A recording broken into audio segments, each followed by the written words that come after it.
வெங்காயப்பூ, onion flower, இதை பற்றின ஒரு சின்ன ரெசிப்பியும் அதனுடைய ஹெல்த் பெனிஃபிட்ஸை பற்றினா நம்ம இன்றைக்கி பார்க்க போகிறோம் ஃப்ரெண்ட்ஸ். இந்த பூ வந்து சின்ன வெங்காயத்தினுடைய பூ தான் ஃப்ரெண்ட்ஸ். எல்லாருக்கும் வணக்கம். எல்லோரும் ஃப்ரெண்ட்ஸ், இது என்னன்னு சொல்லி எல்லாருக்கும் தெரியுதுங்களா? அநேகமாக பார்த்துருப்பீங்கன்னு தான் நினைக்கிறேன். இதுதான் வெங்காயம் இருக்குது இல்லைங்களா, ஆனியன், வெங்காயத்தினுடைய பூ இது. ஸோ இது இந்த தாளோடு சேர்த்து வரும். இது வந்து நம்ம சாப்பிட்லாங்க. நிறைய பேர் வந்து அதை பிச்சு வீசிடுறாங்க தெரியாமல். இப்போ நம்ம ஃபார்மில் வந்து வெங்காயம் போட்டோம் அப்படின்னு சொன்னால் இந்த மாதிரி பூக்கள் வரும். நீங்கள் சில சமயங்களில் வந்து இது உழவர் சந்தையில் கூட கட்டு போட்டு விற்றுருப்பாங்க. நீங்கள் அதை பார்த்துருக்கலாம். எப்போ பார்த்தாலும் இதை விடாமல் வாங்கிக்கோங்க. ஏன்னா இதில் வந்து நிறைய மெடிசினல் ப்ராப்பர்ட்டிஸ் இருக்குங்க. அந்த மெடிசினல் ப்ராப்பர்ட்டிஸை பற்றியும் நான் வந்து இதில் டிஸ்கஸ் பண்ணலாம். இப்போ நான் இதை வச்சு வந்து ஒரு டிஷ்ஷு செய்ய போகிறேன். குதிரைவாலியோட போட்டு குதிரைவாலி ஃப்ரைடு உப்புமா, அதாவது அவலில், குதிரைவாலி அவலில் தான் நான் செய்ய போகிறேன். இந்த பூக்கள் பாருங்களேன், பார்க்க ரொம்ப அழகாக இருக்கும். இப்போ வந்து நம்ம எப்படி அதை குக் பண்ணுறது, உணவு தயாரிக்கிறது அப்படிங்கிறத நம்ம பார்த்துக்குவோம், சரிங்களா? இது வந்துங்க நம்ம பொடி பொடியாக கட் பண்ணி ஃப்ரைட் ரைஸில் போட்டுக்கலாம், ரைத்தாவில் போடலாம், சேலடில் வந்து அப்படியே பச்சையாக சாப்பிட்லாம். தயிர் பச்சடி செய்வாங்க பார்த்தீங்களா, ஆனியனுக்கு பதிலாக இதை கட் பண்ணி போட்டுக்கலாம். இந்த மாதிரி பல விதமான டிஷ்ஷு செய்யலாங்க ஃப்ரெண்ட்ஸ். இந்த வெங்காயப்பூக்கள் பார்த்திங்கன்னா நியூட்ரியன்ஸ் ரிச்சாக இருக்கும். அதாவது அதில் சத்துக்கள் வந்து ரொம்ப அடர்த்தியாக காம்பேக்டாக இருக்கும். பர்டிகுலர்லி இதில் வந்துங்க நிறைய ஆன்டி ஆக்சிடென்ட்ஸ் இருக்குது. உதாரணத்துக்கு ஆந்தோசைனின், குவெர்சிட்டின், அது போன்ற பொருள்கள் எல்லாம் இருக்குது. இந்த பொருள்கள் வந்து எப்படின்னாங்க ஆன்டி இன்ஃப்ளமேட்ரி. உடம்பில் வந்து எந்த விதமான வீக்கம் உள்ள வெளியே எப்படி இருந்தாலும் அந்த வீக்கத்தை வந்து இது நீக்கி கொடுக்குதுங்க. அதே மாதிரி கார்டியோ ப்ரொடெக்டிவ் ஆக்டிவிட்டி இருக்குது. இருதயத்தை காப்பாற்றக்கூடிய தன்மையும் இதுக்கு இருக்கிறதா சொல்கிறாங்க. இன்னும் சில ரிசர்ச் ஆர்டிகிள்ஸ் வந்து இதுக்கு ஆன்டி டியூமர் ஆக்டிவிட்டி இருக்குதுன்னு சொல்கிறாங்க. அதாவது டியூமரஸ் க்ரோத் இருக்கிறத வந்து அதை கட்டுப்படுத்தக்கூடிய திறமை இந்த வெங்காயப்பூக்களுக்கு இருக்குது அப்படின்னு சொல்கிறாங்க. இந்த வெங்காயப்பூக்கள் இருக்கக்கூடிய நார்ச்சத்து பார்த்திங்கன்னா ப்ரீபயோட்டிக் ஆக்டிவிட்டியாக இருக்குது. அதனால் வந்து ப்ரோபயோட்டிக்ஸ் வளர்கிறதுக்கும் அது ஹெல்ப் பண்ணுதுங்க. அதனால் நம்மளுடைய கட் ரீஜன், டைஜஸ்டிவ் ஹெல்த் வந்து இம்ப்ரூவ் ஆகுது. நம்மளுடைய இம்யூன் சிஸ்டத்தையும் வந்து இந்த வெங்காயப்பூக்கள் இருக்கக்கூடிய சத்துக்கள் வந்து பூஸ்ட் பண்ணி விடுறாங்க. அதிகமான ரத்த அழுத்தம் இருக்கிறவங்களுக்கு வந்துங்க இந்த பூக்களை சாப்பிடும்போது ரத்த அழுத்தம் குறைந்து நார்மலுக்கு வரதா சொல்கிறாங்க. அதே மாதிரி பிளட் கொலஸ்ட்ரால் லெவலையும் வந்து இது கண்ட்ரோலுக்கு கொண்டு வருது. அப்படி பார்க்கும்போது இது வந்து இருதயத்துக்கு ஒரு நல்லதை தருதுங்க.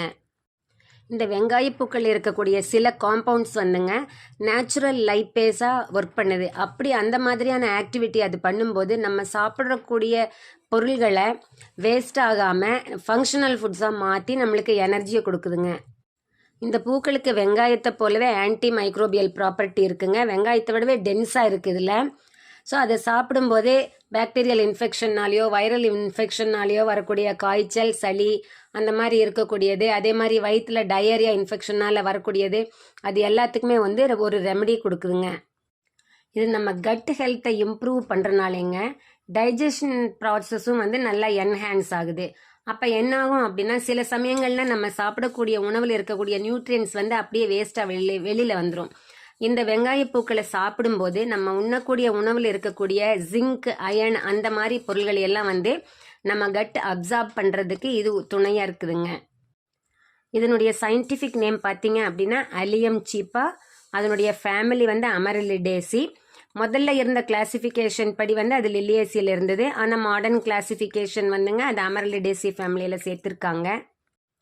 இந்த வெங்காய பூக்களுமே வந்து நம்ம நறுக்கும் போதோ சாப்பிடும் போதோ பார்த்திங்கன்னா வெங்காயத்தினுடைய வாசனை தான் வரும்.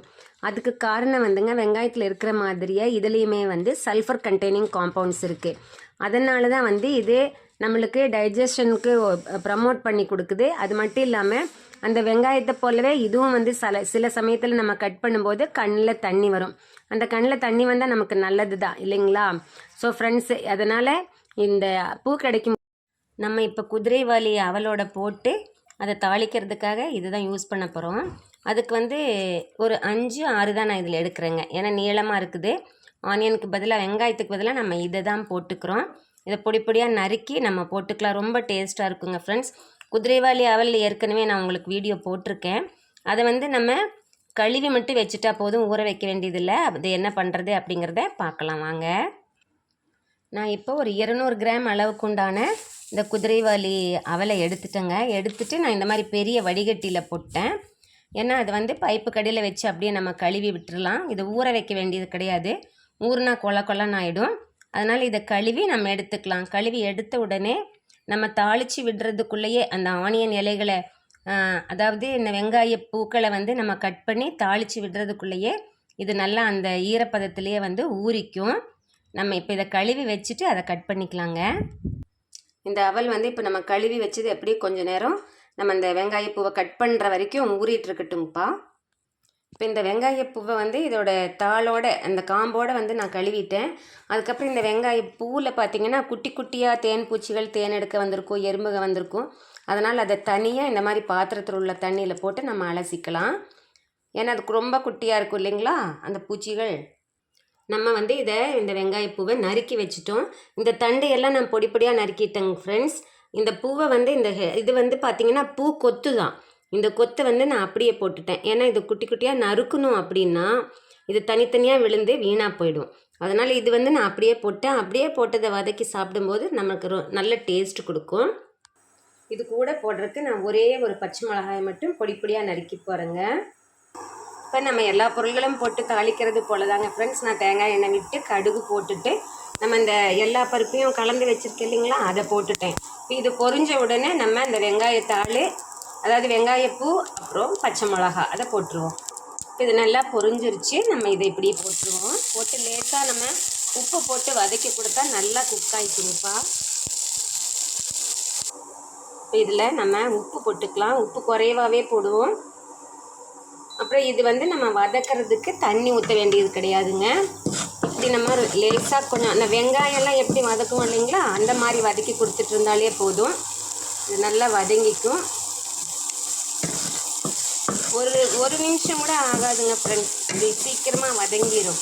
இது வதங்கின உடனே நம்ம இதில் உப்பும் போட்டாச்சு, மிளகாவும் பச்சை மிளகாவும் போட்டாச்சு.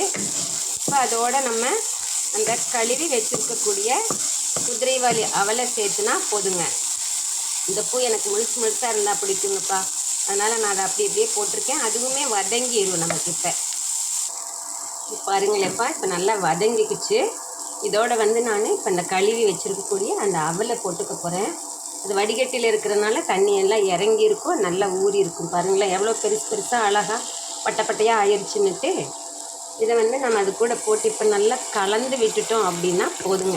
இது வந்து ஒரு சிம்பிளான பிரேக்ஃபாஸ்ட்டாகவும் செய்யலாம், டின்னராகவும் செய்யலாம். ரொம்ப சிம்பிளாக செய்யக்கூடிய ஒரு டிஃபன் ஐட்டம்னு சொல்லலாங்க. ஃப்ரெண்ட்ஸ் ரெடி ஆகிடுச்சு பாருங்களேன். இது வந்து இன்றைக்கி எனக்கு மார்னிங் பிரேக்ஃபாஸ்ட்டு கூட ஒரு பார்ட்டாகவும், மத்தியான லஞ்ச் பாக்ஸ்க்கும் மதிய உணவுக்காகவும் ரெண்டுக்காகவுமே வந்து நான் இதை இன்றைக்கி பண்ணிட்டேன். இந்த மாதிரி கிடச்சிது அப்படின்னா நீங்களும் தவறாமல் பண்ணுங்கள் ஃப்ரெண்ட்ஸ்.